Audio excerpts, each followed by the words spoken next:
मानव शरीर का सबसे कठोर ऊतक कौन सा है? ये हड्डी होती है मानव शरीर में। तो हमारे दांत का अधिकांश हिस्सा हल्के पीले रंग का पदार्थ का बना होता है, उसे डेंटाइन कहते हैं। मलाशय के द्वार है जो शरीर के बाहर की ओर खुला होता है, उसे गुदा कहते हैं। मनुष्य की छोटी आंत की लंबाई 6 मीटर होती है। बड़ी आंत का कौन सा भाग छोटी आंत के इलियम से जुड़ा होता है? ये सिक्किम होता है। हमारे शरीर में ग्रास नली की लंबाई लगभग कितनी होती है? ये 25 सेंटीमीटर होती है। लार में कौन सा एंजाइम कार्बोहाइड्रेट स्टार्च को माल्टोज में बदलता है? ये टाइलिन है।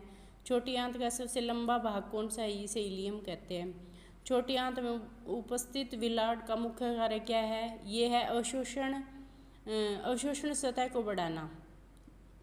ठीक है, जो पाचन शक्ति है ना उसको बढ़ाना। अमाशय में प्रोटीन को पेप्टोन में कौन परिवर्तित करता है? ये पेप्सिन करता है। निम्न में कौन मानव शरीर के लीवर के संदर्भ में सही है? ये देखना है जी कौन सा भाई मानव के लीवर से संबंधित है। इसका वजन इतना होता है, ये तो सही नहीं है, ये पूछा है। इसका वजन 1.5 से 2 किलो होता है लीवर का। हाँ जी होता है। यह एक सबसे बड़ी ग्रंथि है। हाँ ग्रंथि भी है। ये पितरस को स्रावित करता है, ये भी है। ये ट्रिप्सिन नामक एंजाइम को स्रावित करता है, ये गलत है। निम्नलिखित में से किस में बिलिरुबिन नामक वर्णक पाया जाता है? ये पितरस में पाया जाता है। भोजन को वापस बड़ी आंत से छोटी आंत में जाने से कौन रोकता है? ये इलियोसिकुल वाल्व होता है एक, वो रोकता है।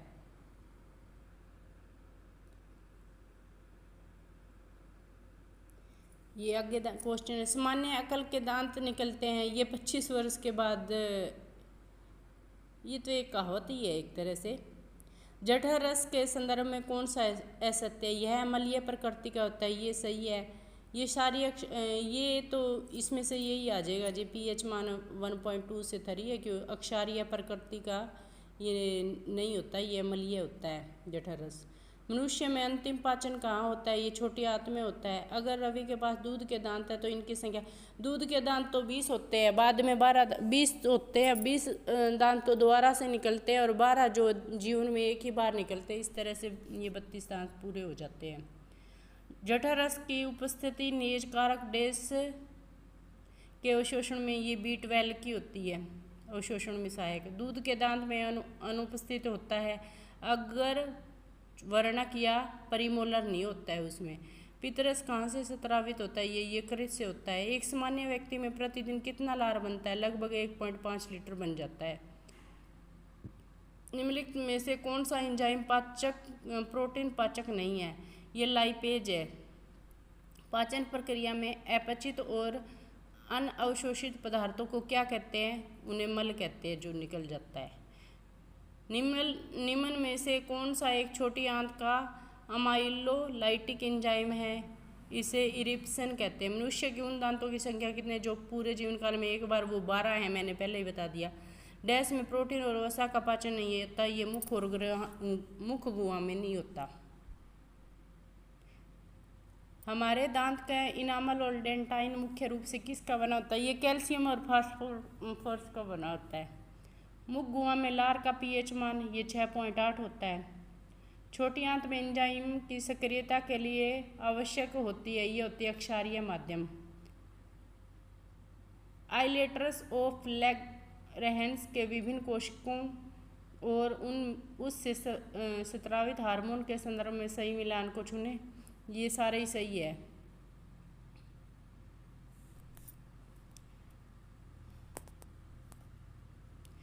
अवशेषी अंग एपिडिक्स, जिसकी रचना एक उंगली जैसी होती है, किसका भाग है? ये बड़ी आंत के सिक्किम का भाग है। निम्न में से कौन सा एक बड़ी आंत का कार्य नहीं है? भोजन का पाचन। ये बड़ी आंत का कार्य नहीं है, ये छोटी आंत का कार्य है। रक्त शर्करा का सामान्य 70 से ऊपर बढ़ जाना क्या कहलाता है? वो कहलाता है हाइपरग्लाइसेमिया। हैजा और टाइफाइड का पहला टीका जनता के लिए कब उपलब्ध हुआ था? ये 1890 में हुआ था, हैजा और टाइफाइड का टीका। किशोरों के लिए आयरन और फोलिक अम्ल, ये पीछे आ गया क्वेश्चन। नीली गोली होती है। डीपीटी वाला भी आ गया ये क्वेश्चन। ये किस किस बीमारी से होता है? ये होता है डिप्थीरिया, टेटनस और पर्टुसिस या काली खांसी। प्रतिरक्षीकरण एक महत्वपूर्ण है। ये प्रतिरक्षण मतलब टीकाकरण है।